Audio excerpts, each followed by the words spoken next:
अस्सलाम वालेकुम students. Last lecture में हमने path line, stream line, streak line और one dimensional, two dimensional, three dimensional flow के बारे में पढ़ा था। थोड़ा सा जो लास्ट लेक्चर था उसका रिव्यू ले लेते हैं कि हमने ये कहा था कि कोई भी जो फ्लो है वो वन डायमेंशनल, टू डायमेंशनल या थ्री डायमेंशनल फ्लो कहलाएगा अगर वो एक स्पेस कोऑर्डिनेट पे डिपेंड कर रहा होगा तो वन डायमेंशनल होगा, टू स्पेस कोऑर्डिनेट्स पे डिपेंड कर रहा होगा तो टू डायमेंशनल फ्लो होगा, और थ्री स्पेस कोऑर्डिनेट्स पे डिपेंड कर रहा होगा तो थ्री डायमेंशनल फ्लो होगा। तो अब हम उसके बाद हमने ये भी कहा था कि जो अगर यूनिफॉर्म फ्लो की जो कंडीशंस हैं उनको अगर अप्लाई करवाएं तो फिर हमारे पास जो फ्लो है उसकी जो डायमेंशंस हैं वो रिड्यूस हो सकती हैं। मतलब हमने टू डायमेंशनल फ्लो को under condition of uniform flow, ये यहाँ पे ये जो डायग्राम थी उसको हमने टू डायमेंशनल फ्लो को वन डायमेंशनल फ्लो में कन्वर्ट कर लिया था। फिर उसके बाद जो फर्दर डिस्कशन थी वो हमारी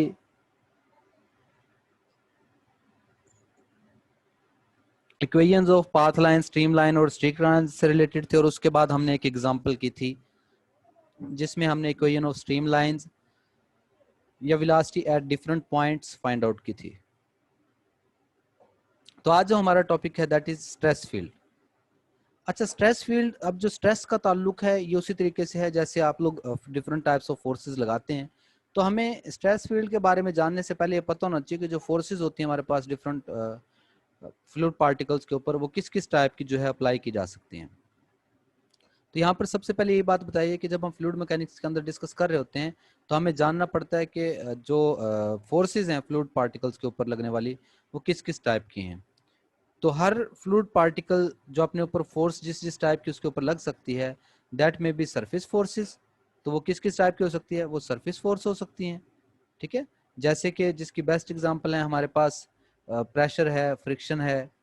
ठीक है, और ये कैसे अप्लाई होती हैं, मतलब कैसे आती हैं सरफेस फोर्सेस, जो कि हमारे pass through direct contact act कर रही होती हैं किसी भी ऑब्जेक्ट के ऊपर। यानी कि प्रेशर किसी भी फोर्स पे लगाना, किसी भी फ्लूइड पार्टिकल पे लगाना चाह रहे हैं तो हम क्या करना पड़ेगा, उस जो ऑब्जेक्ट है या बॉडी है उसके साथ हमें कांटेक्ट करना पड़ेगा उस चीज़ के साथ जिस चीज़ के साथ आप लोग फोर्स अप्लाई कर रहे हैं जिस ऑब्जेक्ट पे। इसी तरीके से फोर्स ऑफ फ्रिक्शन जो है ये भी थ्रू डायरेक्ट कांटेक्ट, दो सॉलिड सर्फेसिस आपस में मिलती हैं या डिफरेंट सर्फेसिस आपस में मिलती हैं तो फ्रिक्शन फोर्स जो है, क्योंकि फ्लूइड के अंदर भी फ्रिक्शन होती है ना जिसे आप लोग विस्कोसिटी का नाम देते हैं। तो ये हमारे पास ये है कि थ्रू डायरेक्ट कांटेक्ट जो फोर्सेस आती हैं उनको सरफेस फोर्सेस का नाम दिया जाता है, या वो तमाम फोर्सेस जिसमें फ्लूइड पार्टिकल्स आपस में थ्रू डायरेक्ट कांटेक्ट मिलते हैं they are surface forces.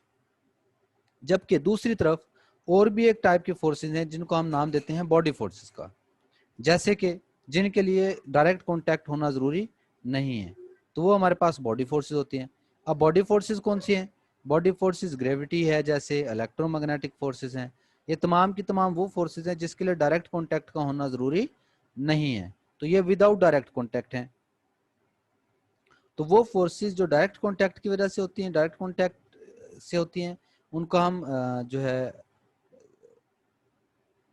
Surface forces, और जो विदाउट डायरेक्ट कांटेक्ट हैं उनको हम बॉडी फोर्सेस का नाम देते हैं।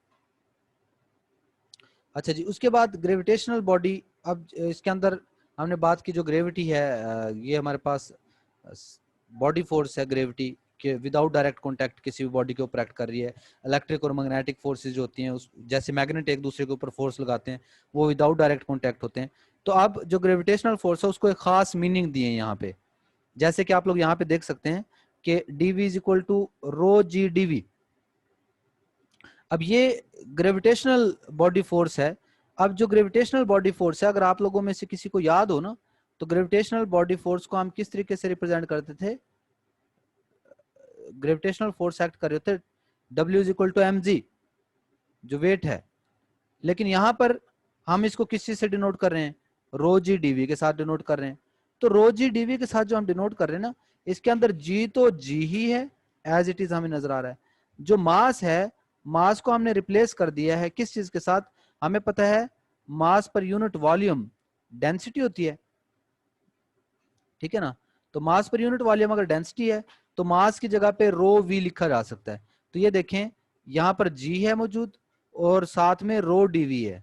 इसका मतलब ये हो गया कि दरअसल एम जी ही है, मतलब सेम टर्म मौजूद है। ओके जी। तो ये जो ग्रेविटी है, ग्रेविटेशनल फोर्स है, ये रो जी डीवी कैसे हो गया? ये एम जी ही है बेसिकली, यानी कि रो डीवी बेसिकली मास ही है। अच्छा, रो हमारे पास डेंसिटी है और जी जो है हमारे पास लोकल ग्रेविटेशनल एक्सेलरेशन है। अच्छा, इस एक्सेलरेशन को भी हमने फर्दर आगे जाके बड़ा ब्रीफली डिस्कस करना है। दस द ग्रेविटेशनल बॉडी फोर्स पर यूनिट वॉल्यूम इज। अच्छा, अगर आप लोग ये ग्रेविटेशनल फोर्स की बात करते हैं रो जी डीवी, अगर इसको वॉल्यूम पे डिवाइड कर देते हैं तो सिर्फ रो जी बच जाएगा। तो रो जी जो है ये ग्रेविटेशनल बॉडी फोर्स पर यूनिट वॉल्यूम बन गया। अच्छा, इसी तरीके से हमारे पास जो ग्रेविटेशनल बॉडी फोर्स पर यूनिट मास अगर है तो मास पे डिवाइड कर देंगे। तो ये जो ग्रेविटेशनल फोर्स के अंदर जी, रो और डीवी था, तो रो और डीवी दोनों टर्म मास की जगह पे थी। जब आप लोग इसको मास पे डिवाइड करेंगे तो इसका मतलब रो और डीवी दोनों की दोनों टर्म क्या हो जाएंगी? एलिमिनेट हो जाएंगे, या दोनों की दोनों टर्म जो है वो कैंसिल आउट हो जाएंगे और सिर्फ हमारे पास क्या बच जाएगा? जी बच जाएगा। इसका मतलब यहाँ पर हमने पहली बात सरफेस और बॉडी फोर्स की डेफिनेशन पढ़ ली कि सरफेस फोर्सेस डायरेक्ट कांटेक्ट की वजह से forces, body forces without direct contact forces. Surface forces की एग्जांपल प्रेशर और फ्रिक्शन वगैरह, बॉडी फोर्सेस की example electric force, magnetic force, gravity, electromagnetic forces. उसके बाद हमने ग्रेविटेशनल बॉडी फोर्स का रिलेशन पढ़ा रो जी डीवी। अगर इसको डीवी पे तो बॉडी फोर्स पर यूनिट वॉल्यूम आ जाएगा जो कि रो जी बनेगा, और फिर हम उसको मास पे डिवाइड कर दें तो ग्रेविटेशनल फोर्स पर यूनिट वॉल्यूम बन जाएगा जो कि जी है। Okay ji. Surface forces on a fluid particle leads to stresses. अब जो स्ट्रेसेस की जिम्मेदार हैं वो सरफेस फोर्सेस हैं, इनके डायरेक्ट कांटेक्ट वाली। और ये वहां पर ज्यादा हेल्पफुल है जहां पर यूं कह लें कि जो फोर्सेस हैं बाउंड्रीज के ऊपर क्या कर रहे होते हैं? थ्रू डायरेक्ट कांटेक्ट अपना जो है वो अप्लाई किए हुए होते हैं। अच्छा, उसके बाद अब हम इसको नेक्स्ट जो है वो देखते हैं कि डायरेक्ट कांटेक्ट पे हम किस टाइप की फोर्सेस हैं। अच्छा, यहाँ पे वो कह रहा है कि you will probably seen the stress stresses discussed in solid mechanics. और यहाँ पर हम बहुत सारे जो है ना जो स्ट्रेसेस हैं उनको ये भी देखेंगे कि वो कैसे पूरे के पूरे मीडियम के ऊपर जो ट्रांसमिट होते हैं। और हमने इस तरह के बहुत सारे सॉलिड मैकेनिक्स के अंदर देखे भी, जैसे कि ड्राइव जो हमारे पास डाइविंग बोर्ड होता है, तो डाइविंग बोर्ड के ऊपर जो बंदा उसको जंप लगाने से पहले कैसे उसके ऊपर फोर्स अप्लाई करता है और जिसकी वजह से वो थोड़ा सा बेंड करता है और उसके बाद रिएक्शन फोर्सेस के तौर पे उसको रिएक्शन फोर्स देता है जिसकी वजह से वो जंप करने में या अच्छे तरीके से जंप करने में कामयाब हो रहा होता है। अच्छा, दूसरी तरफ इसी तरीके से जो हमारे पास अगर सॉलिड की हम बात कर रहे होते हैं डाइविंग बोर्ड की, तो स्ट्रेसेस जो है वो विद इन सॉलिड जनरेट हो रहे होते हैं। जबकि दूसरी तरफ अगर कोई बॉडी मूवमेंट जैसे कि जो फिश मूव कर रही होती है किसी भी लिक्विड के अंदर, या फिर हम यूं कह सकते हैं कि जैसे एयरप्लेन मूव कर रहा है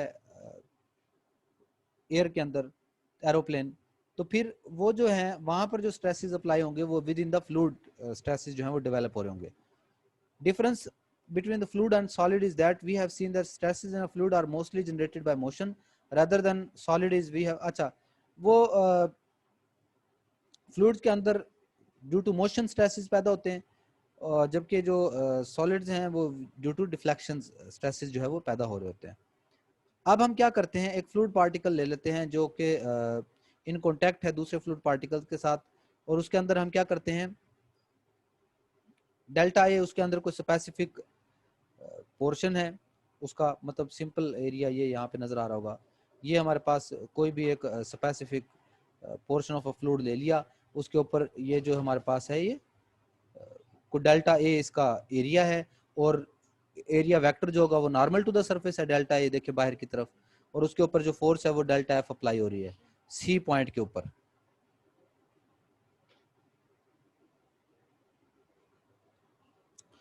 the orientation of delta is given by unit vector n, यानी कि नॉर्मल डायरेक्शन में डेल्टा ए वेक्टर अच्छा, दो चीजें होती हैं डेल्टा ए, एक एरिया जो रिप्रेजेंट कर रहा होता है और एक area vector. Area vector normal to the surface होता है, तो ये डेल्टा ए वेक्टर की बात कर रहा है, तो ये नॉर्मल टू द सरफेस होगा जो कि आउटवर्ड डायरेक्शन में, नीचे अभी मैंने डायग्राम से दिखाया आप लोगों को। The force delta F acting on delta A, delta A vector पे क्या रहा कि हमारे पास let's suppose force F apply हो रही है, तो हम क्या करेंगे, be resolve into two components, one normal and other tangential. तो जब फोर्स अप्लाई होती है ना किसी भी एरिया वेक्टर के ऊपर या किसी भी आप लोगों के पास कह लें कि एरिया के ऊपर, तो फिर उसके दो कंपोनेंट किए जा सकते हैं, जैसे कि ये है, ये फोर्स अप्लाई हो रही है ना, एक अलोंग द सरफेस फोर्स का कंपोनेंट और एक जो है वो परपेंडिकुलर या नॉर्मल टू द सरफेस। तो दोनों तरह के जो हमारे पास कंपोनेंट्स होंगे, जो अलोंग द सरफेस है उस फोर्स को आप लोग टेंजेंशियल फोर्स कहेंगे, जबकि दूसरे को नॉर्मल फोर्स। तो जो टेंजेंशियल फोर्सेस है ना, ये इसी को हमने बाद में शियर स्ट्रेस का भी नाम देना है। अच्छा, एक टेंजेंशियल होगी जो कि अलोंग द सरफेस है, एक नॉर्मल होगी जो कि परपेंडिकुलर द सरफेस है। तो अलोंग द सरफेस जो है वो टेंजेंशियल है, और along normal to the surface जो है, ये नॉर्मल टू द सरफेस जो होगा कंपोनेंट, ये डेल्टा ए वेक्टर की डायरेक्शन में होगा। अच्छा, यहाँ पर हमने ये कहा कि जो फोर्सेस हैं, डेल्टा एफ अगर फोर्स है डेल्टा ए वेक्टर पे अप्लाई हो रही है, तो नॉर्मल स्ट्रेस और शेयर स्ट्रेस दो तरह के स्ट्रेसेस होंगे। ये टेंजेंशियल स्ट्रेस को उसने ना शेयर स्ट्रेस का नाम दे दिया हुआ है। तो नॉर्मल स्ट्रेस को इस सिग्मा से डिनोट किया हुआ है, और जो शेयर स्ट्रेसेस हैं उसको टाउ से डिनोट किया हुआ है। Sigma n is equal to limit delta n, limiting value है फोर्स पर यूनिट एरिया है। तो दोनों ही स्ट्रेसेस ना, चाहे वो नॉर्मल कंपोनेंट है चाहे वो टेंजेंशियल कंपोनेंट है तो दोनों ही स्ट्रेसेस। तो एक को हमने नॉर्मल कहा है, एक को टेंजेंशियल कहा था। तो लिमिटिंग जब इसकी वैल्यू लेंगे तो फोर्स पर यूनिट एरिया स्ट्रेसेस हैं, नॉर्मल का नॉर्मल ओवर यूनिट एरिया उसको नॉर्मल स्ट्रेस का, टेंजेंशियल ओवर यूनिट एरिया उसको शेयर स्ट्रेस का नाम दे दिया है। तो ये दोनों की डेफिनेशन है नॉर्मल और शेयर स्ट्रेस की। अच्छा जी, ये यहाँ पे आप डिफरेंट टाइप्स ऑफ, यूँ कह लें कि आप लोगों के पास एरिया एलिमेंट्स हैं। ये रेक्टेंगुलर सरफेस है जो कि हमारे पास लाई कर रही है, यूँ कह लें वाईजी प्लेन के लॉन्ग, वाईजी प्लेन में लाई कर रही है एक्स की किसी स्पेसिफिक वैल्यू पे। तो इसका ये जो प्लेन है ये एक्स की किसी स्पेसिफिक वैल्यू पर मौजूद है। यानी कि अगर मैं बात करूं तो इस एक्स पे वाई डायरेक्शन में ये आप लोगों के पास प्लेट खड़ी हुई है, तो इसके ऊपर जो फोर्स लगेंगी ना वो फोर्सेस कैसे होंगी, इसके ऊपर फोर्सेस तीनों डायरेक्शन में लगेगी, एक्स डायरेक्शन में भी लगेगी, वाई डायरेक्शन में भी लगेगी, जी डायरेक्शन में भी लगेगी। तो अब ये चूंकि एक्स की किसी स्पेसिफिक वैल्यू पे मौजूद है, ठीक है, तो इसको हमने एक नाम दिया है, एक स्पेसिफिक नेम। क्या नेम दिया है, ये यहाँ पे इसके बाद आप लोग देखें, ये फोर्सेस है ना, अब इस फोर्स की वजह से जो फोर्स का एक्स वाई और जी कंपोनेंट है, हम चूंकि आप देख रहे हैं कि एक्स की किसी स्पेसिफिक वैल्यू पे है, force on delta A x, ये हमारे पास जो है ना area element delta A x है, मतलब ये ऐसा एरिया है जिसकी जो डायरेक्शन होगी वो एक्स डायरेक्शन में होगी। जाहिर है यहाँ पर अगर ये एरिया मौजूद होगा तो इसका जो एरिया वेक्टर होगा उसकी डायरेक्शन क्या होगी, उसकी direction perpendicular to the surface होगी, यानी कि इसके परपेंडिकुलर टू द सरफेस इस डायरेक्शन में होगी। तो ये ए एक्स का नाम दिया हमने इसको, एरिया वेक्टर को। तो इस पे जो स्ट्रेसेस अप्लाई होंगे, ए एक्स स्ट्रेस के ऊपर एक्स डायरेक्शन में जो ए एक्स एरिया एलिमेंट के ऊपर एक्स डायरेक्शन में जो फोर्स लगेगी तो इसको सिग्मा एक्स एक्स, और ये नॉर्मल फोर्स होगी, नॉर्मल टू द सरफेस है ना, बाकी दोनों अलोंग द सरफेस होंगी एक्स और वाई, क्योंकि एक्स वाई डायरेक्शन में तो ये प्लेन खुद मौजूद थी ना। तो ये प्लेट है, मतलब यूं कह लें कि पेज है जो कि एक्स और वाई डायरेक्शन में, तो एक्स डायरेक्शन में जो वाई और जी डायरेक्शन में, तो एक्स डायरेक्शन में तो उसके परपेंडिकुलर टू द सरफेस हो गई, तो इसका एरिया डायरेक्शन भी परपेंडिकुलर टू द सरफेस थी, एरिया वेक्टर की डायरेक्शन। और हमारे पास एक्स डायरेक्शन में फोर्स का जो कंपोनेंट लग रहा है तो इसको नॉर्मल कंपोनेंट का है, बाकी दोनों जो है टेंजेंशियल कंपोनेंट हैं on area x in the direction of y, on area x in the direction of z.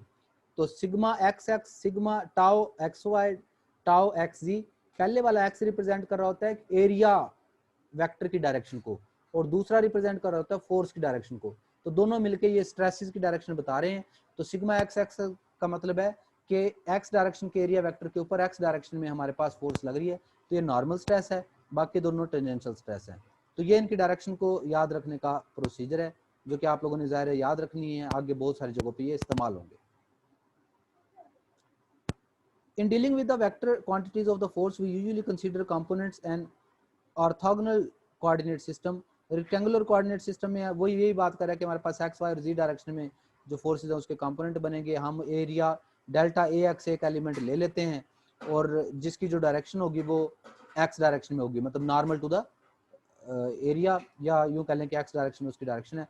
तो उसके ऊपर जो फोर्स लग रही होगी उसके तीन कंपोनेंट होंगे, एक्स वाई और जी। तो फोर्स के एक्स कंपोनेंट ओवर ए एक्स, इसको नॉर्मल मतलब जो है नॉर्मल कंपोनेंट का नाम दे दिया है या नॉर्मल स्ट्रेस का नाम दे दिया है। फोर्स का y component on delta A x, इसको टाउ एक्स वाई का नाम दे दिया है। मैंने अभी आपको बताया कि एक्स जो पहले वाला एक्स है ये डेल्टा ए की डायरेक्शन को रिप्रेजेंट कर रहा है, और जो बाद वाला एक्स या वाई है वो हमारे पास फोर्स की डायरेक्शन को रिप्रेजेंट कर रहा है। तो इस तरीके से ये तीनों जो फार्मूलाज हैं टा एक्स वाई, इसी तरीके से आप लोग और भी बना सकते हैं। मतलब अगर मैं बात करूं कि टाउ वाई एक्स की, तो टाउ वाई एक्स क्या होगा कि जो वाई डेल्टा ए वाई, यानी कि जो ऐसा एरिया हमारे पास ऐसा एरिया वेक्टर जिसकी डायरेक्शन वाई हो, तो वो कैसा बनेगा। मैं यहाँ पे अगर बनाना चाहूँ तो डेल्टा ए वाई अगर मैं बनाना चाहूँ तो मैं यहाँ पे ड्रा करता हूँ लेट्स सपोज, तो वो कुछ ऐसा बनेगा।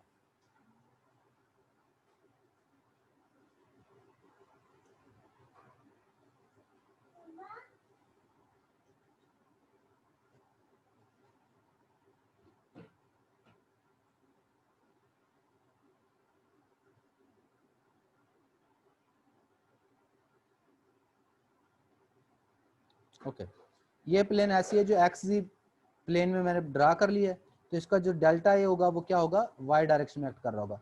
तो इसके ऊपर जो फोर्स एक्ट करेगी वो भी जाहिर है वाई डायरेक्शन में भी एक्ट करेगी, एक्स डायरेक्शन में भी एक्ट करेगी और जी डायरेक्शन में भी एक्ट करेगी। तो अब इसमें जो वाई डायरेक्शन में एक्ट कर रही होगी ना फोर्स, अब उसका एक अपना स्पेशल नेम होगा।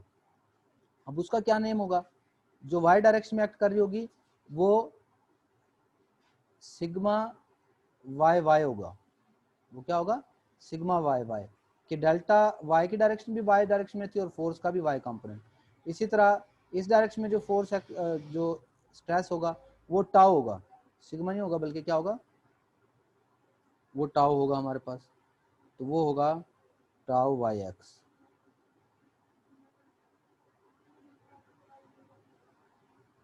ओके, और ये जो होगा हमारे पास ये टाउ वाई जी। तो इस तरीके से आप लोग इसके कंपोनेंट्स को बना सकते हैं। ओके जी।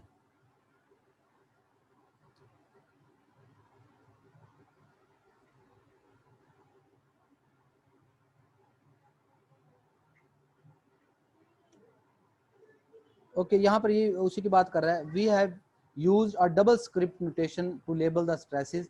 यहाँ पर स्ट्रेसेस को रिप्रेजेंट करने के लिए डबल लेबल है, मतलब एक्स और वाई है या एक्स एक्स है या वाई जी है। फर्स्ट सबस्क्रिप्ट जो है वो हमारे पास प्लेन है कि जिसके ऊपर the plane on which the stress acts, यानी कि ये वाली प्लेन हम यूँ भी कह सकते हैं कि perpendicular to the x axis है। तो यूँ कह लें कि ये प्लेन एक्स एक्सिस के परपेंडिकुलर थी, तो एक्स सबस्क्रिप्ट दूसरी अभी जो मैंने प्लेन ड्रा की थी वो वाई एक्सिस के परपेंडिकुलर थी, उसको हम क्या कह देंगे कि वो जो है हमारे पास ये जो है प्लेन वाई एक्सिस के परपेंडिकुलर है, तो इस पे जो है वो वाई सबस्क्रिप्ट पहला आएगा, और फिर जो फोर्स एक्स और वाई और जी डायरेक्शन की जो होंगी वो दूसरा सबस्क्रिप्ट बनेगा, वो जो है दूसरा सबस्क्रिप्ट बनेगा। Second subscript indicates the direction in which the stresses acts, और दूसरा सबस्क्रिप्ट रिप्रेजेंट कर रहा होता है कि किस डायरेक्शन में जो स्ट्रेसेस हैं या फोर्सेस हैं वो एक्ट कर रही हैं। तो ये हमारे पास सबसे पहली बात आ गई। अब हम नेक्स्ट प्रोसीड करते हैं। Although we just looked at three orthogonal planes and infinite number of planes can be passed through the C, हमने सिर्फ तीन लिए हैं तो इन्फाइनाइट नंबर ऑफ प्लेन्स भी हो सकती हैं, तो उसमें उस हिसाब से x y z A P C या पी क्यू आर जितनी भी टाइप की आप लोगों के पास ज़्यादा प्लेन्स एक्ट कर रही होंगी तो आर्बिट्रेरी नंबर ऑफ प्लेन्स आप लोग ले सकते हैं, तो उस हिसाब से जो है सबस्क्रिप्ट्स भी लग जाएंगे। अच्छा, उसके बाद हम बात करते हैं जो स्ट्रेसेस हैं। स्ट्रेसेस के टोटल जो है वो 9 कंपोनेंट्स बनेंगे। ये जो है perpendicular to the x plane in the x direction, perpendicular to the x plane in the y direction, perpendicular to the x in z direction stress, ये the plane which is perpendicular to y axis and in the direction of x, in the direction of y, in the direction of z। तो ये इस तरीके से 9 के 9 component जो है वो बन जाएंगे। सिग्मा जो है वो नॉर्मल स्ट्रेसेस के लिए है और टाउ जो है वो शेयर स्ट्रेस के लिए हमने यूज किया है।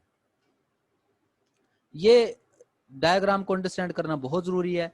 ये जो आप लोगों को नजर आ रहा होगा ना क्यूब जो है, तो क्यूब की ये वाली जो प्लेट थी एक साइड वाली, यानी कि अगर मैं आप लोगों को बताऊं कि ये वाला जो पोर्शन था, ये वाली प्लेट को उसने क्या किया, इसको उठा के इधर ले आया, ये जो नजर आ रही है आप लोगों को, तो इसको उठा के इधर ले आए। तो अब ये देखें, ये प्लेन जो है, ये प्लेट जो है, या ये प्लेन जो आप लोगों के पास है, ये जो साइड है जो कि राइट साइड है, बेसिकली ये राइट साइड जो है वो एक्स एक्सिस के परपेंडिकुलर है, तो पहला सबस्क्रिप्ट सब पे देखो एक्स होगा। अच्छा, इसमें जो 3 कंपोनेंट लग रहे हैं फोर्सेस के, जो एक्स डायरेक्शन में फोर्स लग रही है वो सिग्मा एक्स एक्सिस को रिप्रेजेंट कर रही है, जो वाई डायरेक्शन में फोर्स एक्ट कर रही है या जो कंपोनेंट वाई डायरेक्शन में है उसको सिग्मा वाई वाई का नाम एक्स वाई का नाम दे दिया है, और तीसरे को एक्स जी का नाम दे दिया जो जी डायरेक्शन में। अच्छा, इसी तरह जो टॉप है, टॉप को उठा के इधर ले आए हम, ये वाली जो नजर आ रही होगी, ये टॉप है आप लोगों के पास। टॉप में ये वाई डायरेक्शन, पहली बात तो ये कि वाई डायरेक्शन के परपेंडिकुलर है, पहला सबस्क्रिप्ट जो है वो वाई होगा, फिर जो फोर्स वाई डायरेक्शन में एक्ट कर रही है उसको सिग्मा वाई वाई, क्योंकि वो नॉर्मल स्ट्रेस है। दूसरा जो है वो एक्स डायरेक्शन में जो एक्ट कर रही है वाई एक्स, और तीसरा जो है वो वाई जी। इसी तरह फ्रंट वाली को भी देखें उठा के हम आगे ले आए हैं, तो ये जो है ये परपेंडिकुलर टू जी प्लेन है, तो पहला सबस्क्रिप्ट जी होगा। अब फोर्स अगर जी डायरेक्शन में है तो सिग्मा जी जी, फोर्स अगर जी डायरेक्शन में एक्स डायरेक्शन में तो सिग्मा जी एक्स, फोर्स अगर वाई डायरेक्शन में तो सिग्मा जी वाई, मतलब टाउ, क्योंकि ये हमारे पास अगर एक्स और y direction perpendicular to the plane और डायरेक्शन ऑफ फोर्स जो डिफरेंट हो तो वो हमारे पास जो है वो शेयर स्ट्रेस बनता है ना। अच्छा, अब ये राइट, टॉप और फ्रंट होगी, 3 साइडें होगी। दोबारा बता देता हूँ, राइट, टॉप और फ्रंट कौन कौन सी, ये वाली और ये, इन तीनों को हमने डिस्कस कर लिया, जो कि ये और ये हैं। लेकिन अभी ये जो लेफ्ट साइड पे थी, बॉटम में जो थी या बैक पे जो है, ये इन पे भी स्ट्रेसेस वैसे ही अप्लाई करेंगे, क्योंकि जो फ्रंट वाली है जो जी एक्सिस के परपेंडिकुलर है, तो बैक वाली भी जी एक्सिस के परपेंडिकुलर है, लेकिन वो अपोजिट डायरेक्शन में है, अब इसको गौर से देखें, इसमें जाहिर है जिस तरह यहाँ पे स्ट्रेस जो है वो नॉर्मल स्ट्रेस बाहर की तरफ है, बैक वाली का बाहर की तरफ का मतलब होगा कि परे की तरफ, ये देखें पीछे की तरफ, आप नेगेटिव जी की तरफ। अच्छा, इधर हमारे पास एक्स डायरेक्शन में नॉर्मल का मतलब इधर बाहर की तरफ था, राइट की तरफ था, तो जो लेफ्ट साइड पे मौजूद है उसका बाहर की तरफ जो डायरेक्शन होगी वो नेगेटिव एक्स एक्सिस की तरफ होगी ना। तो बिल्कुल यही स्ट्रेसेस होंगे उधर भी, लेकिन उनकी डायरेक्शन जो है वो रिवर्स होगी। देखें, टा एक्स वाई ऊपर है, इसका टा एक्स वाई बैक सरफेस पे नीचे होगा। ओके,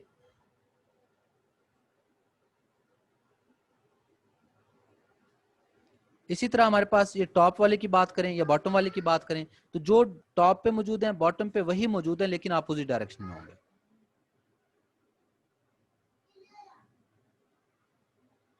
ओके जी, ये हमने बात कर ली कि 6 फेसेस पे जो है वो टोटल हमारे पास जो है ना जो क्यूब होता है उसके टोटल 6 फेसेस हैं, और ये वाले डायग्राम तकरीबन कई जगह पर हमें बार बार इस्तेमाल करनी पड़ेगी, तो यही स्ट्रेसेस भी हम ड्रा करेंगे। तो इन स्ट्रेसेस को आप लोगों ने बहुत अच्छे तरीके से जो है वो प्रिपेयर करके रखना है, याद रखना है इसको कि हमने कौन सा स्ट्रेस, कौन सी टाइप का जो स्ट्रेस कंपोनेंट है वो किस डायरेक्शन में लिया था, या किस तरीके से उसको जो हमने शो किया हुआ था। तो एक तो ये इंपॉर्टेंट हो गया हमारे लिए।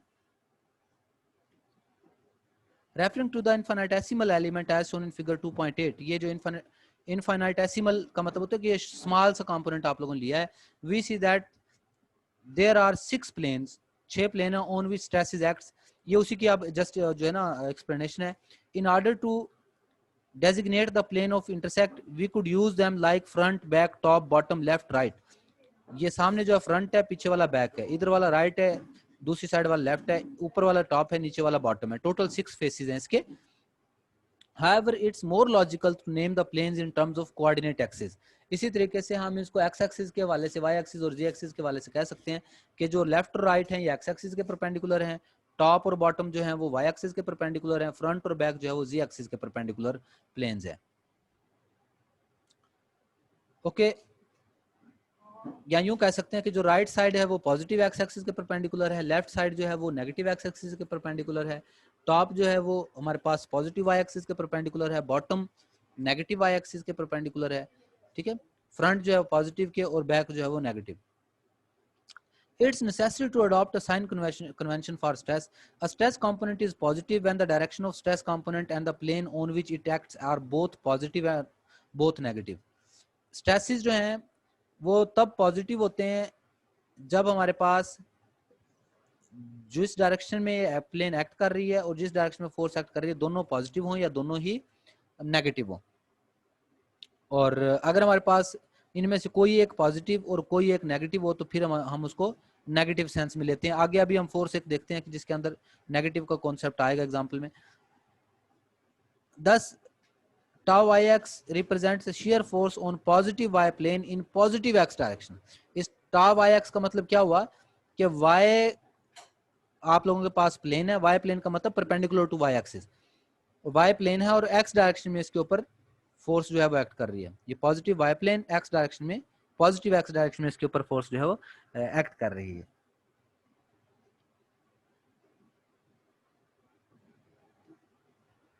ओके ये तो थे स्ट्रेस कंपोनेंट्स जो हमने देख लिए, different types of stress components का हमने जिक्र भी कर लिया।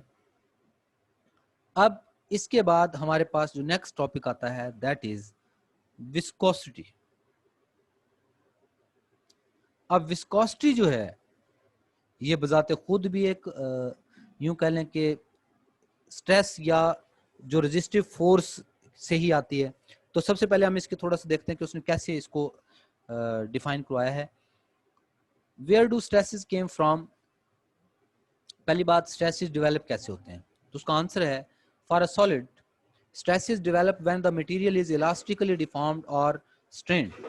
For a fluid, shear stress is due to the viscous flow.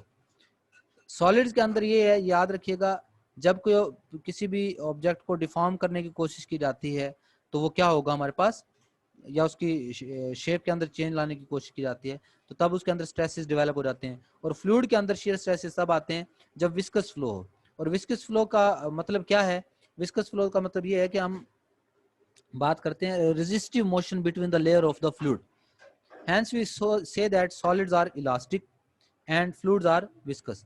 तो सॉलिड्स के अंदर इलास्टिसिटी होती है क्योंकि इलास्टिकली जब डिफॉर्म करने की कोशिश की जाती है कि पहले आप उसके ऊपर फोर्स लगाते हैं, वो अपनी पोजीशन में आता रहता है और उसके एक खास वक्त के बाद वो परमानेंटली डिफॉर्म हो जाता है। तो जो सॉलिड्स हैं वो हमारे पास इलास्टिक होते हैं, जबकि जो हमारे पास फ्लूइड्स होते हैं वो विस्कस होते हैं। मतलब इनके अंदर रेजिस्टिव मोशन तो जरूर मौजूद होती है, लेकिन ये कह लें कि वो उसका अपना एक नाम है विस्कोसिटी, और इसको हम क्या कहते हैं, विस्कस का नाम देते हैं कि विस्कस होते हैं fluids. And it's interesting to note that many biological tissues are viscoelastic, meaning they combined feature of solid and fluid.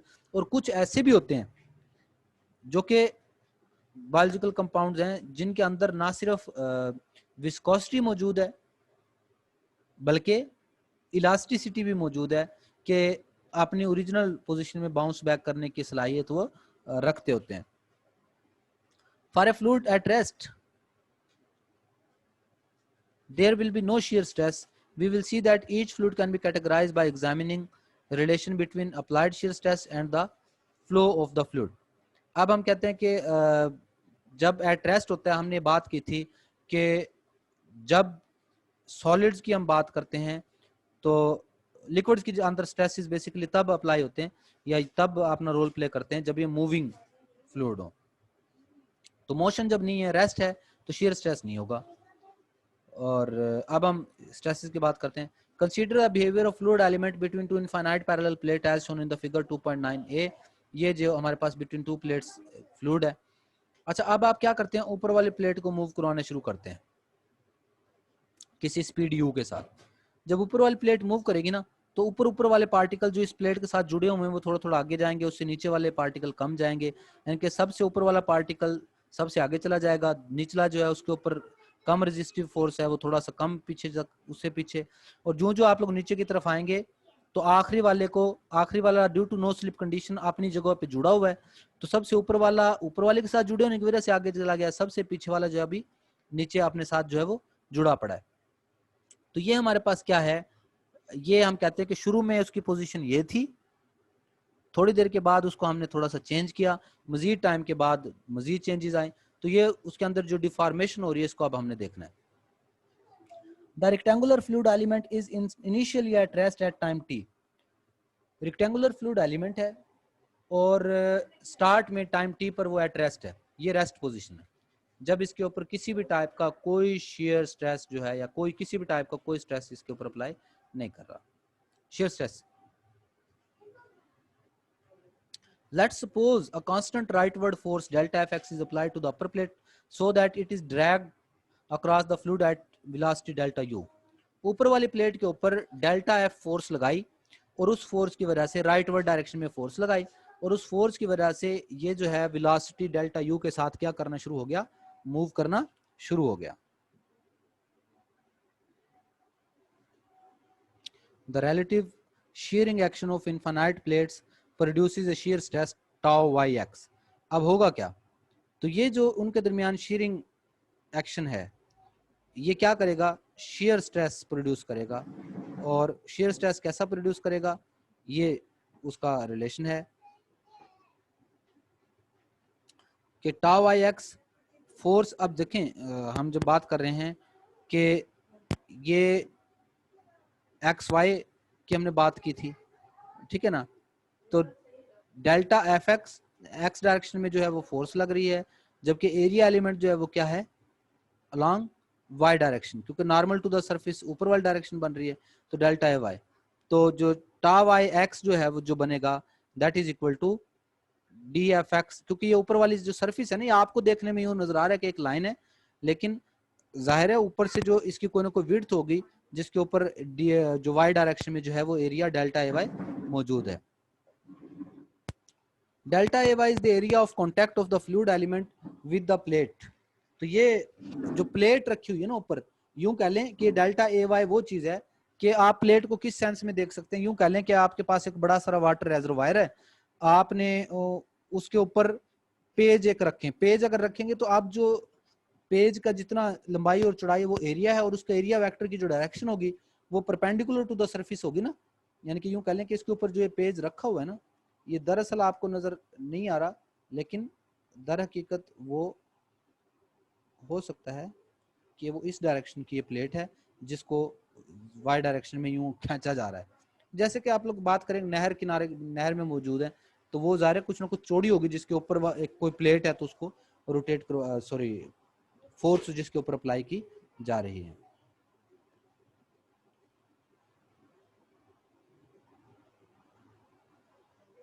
Okay, तो ये टाइम टी के बाद जो उसकी पोजीशन है ये एम एन ओ पी होगी, यानी कि पहले उसकी position M N O P थी, थोड़ी देर के बाद टाइम टी जब लगा तो M prime N O P prime बन गई और डेल्टा अल्फा उसके अंदर जो है वो चेंजेस आई,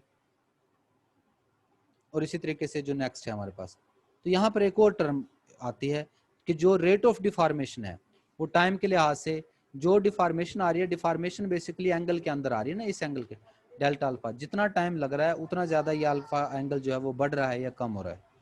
तो जो डिफॉर्मेशन रेट है उसको कैसे डिस्क्राइब करेंगे, limit delta t approaches to zero delta alpha over delta t, या time rate of change of alpha के टाइम के लिहाज से अल्फा में जो चेंजेस आ रही हैं, ये जितनी ज़्यादा चेंजेस आ रही हैं वो उसका डिफॉर्मेशन रेट है।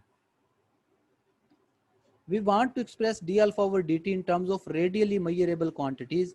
तो d alpha over dt को आप लोग डिफरेंट measurable quantities की फॉर्म में लिखना चाह रहे हैं। अब इसके बाद ये पहले जो दो रिलेशन है, क्या इस तरीके से आप लोगों के पास एट रेस्ट अगर फ्लूइड एलिमेंट है मौजूद, टाइम टी के बाद ये है, time T plus delta T के बाद ये है, ये उसके ऊपर शेयर स्ट्रेसेस अप्लाई हो रहे हैं और ये उसके ऊपर रेट ऑफ डिफॉर्मेशन है। तो इससे अब हम एक बड़ा इंपॉर्टेंट रिजल्ट ड्राइव करने लगे जो कि एग्जामिनेशन पॉइंट ऑफ व्यू से भी आप लोगों के लिए इंपॉर्टेंट हो सकता है। क्या देखें कि यहां से अगर आप लोग देखें कि ये जो लेंथ है, लेट्स सपोज डेल्टा एल है, ये डेल्टा अल्फा है, टाइम टी था, तो S is equal to v multiply by t होता है। तो अब S जो लेंथ है वो L है, डेल्टा L है, टाइम जो है डेल्टा T है और वेलोसिटी जो थी डेल्टा U थी। L is equal to S is equal to v multiply by t, वो लीनियर वाला अप्लाई कर दिया फार्मूला, डिस्टेंस फार्मूला। जबकि दूसरी तरफ चूंकि ये अगर आप देखें कि एंगल थीटा डिफॉर्मेशन हुई है, तो आप इसको यूं भी मान सकते हैं कि सर डेल्टा एल को आर्क लेंथ अगर माने छोटी सी, तो डेल्टा एल और अल्फा को जो एंगल माने, तो theta is equal to L over r होता है।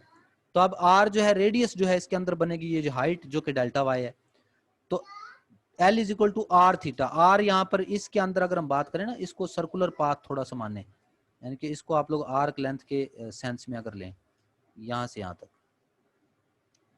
ठीक है ना, तो फिर क्या होगा, फिर हम इसको क्या कह सकते हैं कि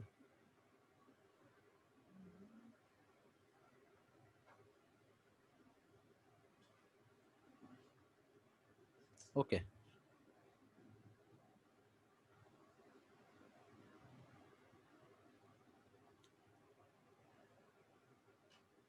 यहाँ पे किधर चला गया, ये आ गए, L is equal to r theta. तो ये आर की जगह डेल्टा वाई और डेल्टा अल्फा, ये दोनों डेल्टा एल हैं, आपस में एक दूसरे को कंपेयर कर लें इनको। जब इनको कंपेयर करेंगे डेल्टा अल्फा और डेल्टा टी को, तो ये क्या बन जाएगा, delta u over delta y. तो डेल्टा यू और डेल्टा वाई जब बनेगा, तो आप डेल्टा अल्फा और डेल्टा टी की वैल्यू निकाल लेते हैं और डेल्टा यू और डेल्टा वाई की। तो जब इस पे लिमिट अप्लाई करेंगे या लिमिटिंग केस लेंगे, तो ये डेल्टाज जो है वो कंप्लीट डेरिवेटिव में शिफ्ट हो जाएंगे। तो d alpha over d t, और यही हमारा डिफॉर्मेशन रेट था अगर याद हो तो, d alpha over d t. और d u over d y, ये हमारे पास क्या है, ये शेयर स्ट्रेस है बेसिकली, यानी कि शेयर स्ट्रेस क्यों है, d u over d y. अच्छा, ये डी ओवर डी वाई को शेयर स्ट्रेस का हमने नाम दिया है यहाँ पे, देखें वेलोसिटी के अंदर changes with respect to y direction जो चेंजेस आ रही हैं। अच्छा, ये d alpha over d t shear stress था, ये इसको अगर आप लोग पिछली इक्वेशन से कंपेयर करें, तो इसका मतलब शेयर स्ट्रेस की एक value d u over d y भी बन गई। मैं डायरेक्ट कह लेता हूँ इसको, ये भी शेयर स्ट्रेस बन गया। क्यों बोला, d alpha over d t shear stress है और ये इसके बराबर है, तो d u over d y भी शेयर स्ट्रेस है। What is the relation between the shear stress and shear rate? Fluid in which shear stress is directly proportional to the rate of deformation are Newtonian fluid. तो अब हम ये जो हमारे पास shear rate है या rate of deformation था, जी formula आपको याद होगा, tau y x is equal to mu d u over d y. तो ये रेट ऑफ डिफॉर्मेशन है, ये आप लोगों के पास जो है वो d alpha over d t भी है।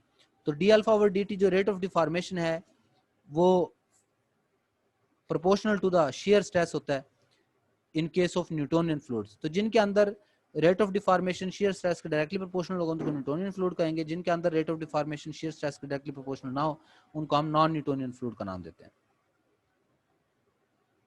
अब हम फर्दर कैटेगरी पे जाते हैं कि न्यूटोनियन और नॉन न्यूटोनियन हैं क्या, न्यूटोनियन फ्लूइड्स और नॉन न्यूटोनियन फ्लूइड किस टाइप के हैं और किस तरीके से हम इसको जो है वो डिस्क्राइब करते हैं।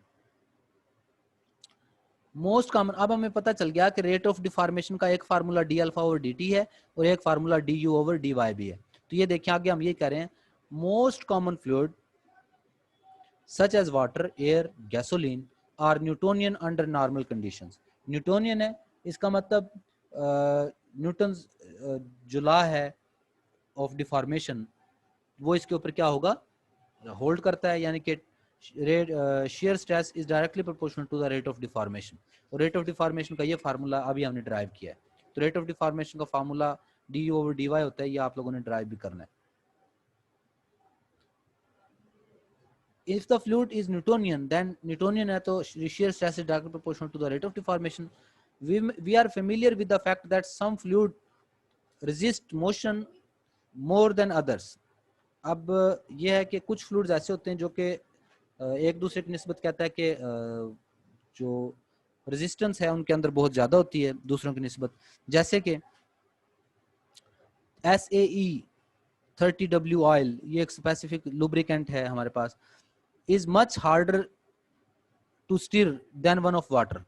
ये ना कोई गाढ़ा एक मटेरियल है, जैसे आज के दौर में अगर आप लोग इसको देखना चाहें तो यूं कह लें कि हनी है, मतलब ये एक लुब्रिकेंट है जो कि, या वैसे भी कह लें आप लोग मोबिलाइल है, अगर मोबिलाइल जो आजकल यूज होता है तो वो गाढ़ा होता है एज कम्पेयर टू वाटर। तो उसको हिलाना या यूं कह लें कि स्टीयरिंग प्रोसेस करना वो ज्यादा डिफिकल्ट है एज कम्पेयर टू वाटर। पानी तो बिल्कुल पतला होता है, ये कह लें कि उसकी जो डेंसिटी है बड़ी कम होती है, सॉरी डेंसिटी कह रहा है viscosity. Hence SAE 30W oil is much more viscous। अगर उसको जिस भी फ्लूइड को स्टीर करना, हिलाना या मिक्स करना मुश्किल हो, इसका मतलब वो ज्यादा गाढ़ा है, वो ज्यादा विस्कस है और उसकी विस्कोसिटी ज्यादा, it has higher viscosity. Note that container of mercury is also harder to stir but for a different reason. इसी तरीके से जो कंटेनर ऑफ मरकरी है उसको भी कह रहा है कि स्टीयरिंग उसकी ज़रा डिफ़िकल्ट है। वैसे भी आप लोग डिफरेंट टाइप्स ऑफ लुब्रिकेंट्स को देखते ही हैं, जैसे कि हनी है और वाटर है, दोनों का आपस में कंपैरिजन करें या डिफरेंट ऑयल्स आप लोग ले लें, तो हर एक का अलहदा एक हर एक की अपनी एक अलहदा विस्कोसिटी, हर एक का अपना एक अलहदा गाढ़ापन। द कांस्टेंट ऑफ, अब ये विस्कोसिटी को ना डिफाइन कराने की जरूरत जाने, constant of proportionality is the absolute viscosity mu. तो जो हम जब डिफाइन करवाते हैं न्यूटोनियन फ्लूइड्स को कि shear stress is directly proportional to the rate of deformation, तो वो जो रेट ऑफ डिफॉर्मेशन है वो तो shear stress के डायरेक्टली प्रोपोर्शनल होता है, लेकिन कुछ की डिफॉर्मेशन आसानी से हो रही है, कुछ की मुश्किल से हो रही है, तो वो कांस्टेंट ऑफ प्रोपोर्शनैलिटी पे डिपेंड कर रहा है, जो कि बेसिकली क्या है, म्यू है, विस्कोसिटी है। जो जितना ज्यादा गाढ़ा है उस पर उतना ज्यादा स्ट्रेस अप्लाई करना पड़ेगा डिफॉर्म करने के लिए, जो जितना कम विस्कस है उसको उतना कम फोर्स उसके ऊपर अप्लाई करनी पड़ेगी। Note that since the dimension of tau R F over L square, stresses क्या होते हैं, फोर्स पर यूनिट एरिया है ना स्ट्रेसेस, तो फोर्स पर यूनिट एरिया है, तो फोर्स के लिए जो डायमेंशन है फोर्स की आ गई, और एरिया के लिए हमारे पास क्या आ गई है, L square, distance multiply by distance होता है ना एरिया, तो एल स्क्वायर, तो फोर्स ओवर एल स्क्वायर। अच्छा, and the dimension of d u over d y, अब यू क्या था, वेलोसिटी होती है, वेलोसिटी की जो डायमेंशन होती है वो जैसे कि मीटर पर सेकंड इसका यूनिट है, तो एल ओवर टी, और एक नीचे और लेंथ पे डिवाइड हो गया, एल ओवर टी को जब एल पे डिवाइड करेंगे तो 1 ओवर टी बच जाएगी। अच्छा, इधर टाउ की dimension F over L square, दूसरी साइड पे डायमेंशन है 1 ओवर टी। तो अब दोनों साइडों को मतलब एग्जिस्ट करवाने के लिए कि दोनों साइडें जो हैं वो जो डायमेंशनली होमोजीनियस हैं, तो हमें म्यू की डायमेंशन ऐसी लेनी पड़ेगी कि दोनों साइड की डायमेंशन बराबर हो जाए। तो लेफ्ट साइड की dimension F over L square है, राइट साइड में एक टर्म की डायमेंशन 1 ओवर टी है, तो जाहिर है म्यू की dimension F T over L square रखेंगे कि F T over L square जब 1 ओवर टी से मल्टीप्लाई होगी तो एफ ओवर एल स्क्वायर बन जाएगी, जो कि दूसरी साइड की डायमेंशन है, इसका मतलब डायमेंशनली करेक्ट हो जाएगी। तो अब हमें पता चल गया कि जो विस्कोसिटी की डायमेंशन है वो F T over L square है। डायमेंशन ऑफ फोर्स की एफ है, मास की एम है, लेंथ की एल है, टाइम की टी है, रिलेशन है, तो Newton second law of motion से हम क्या कर सकते हैं, म्यू की डायमेंशन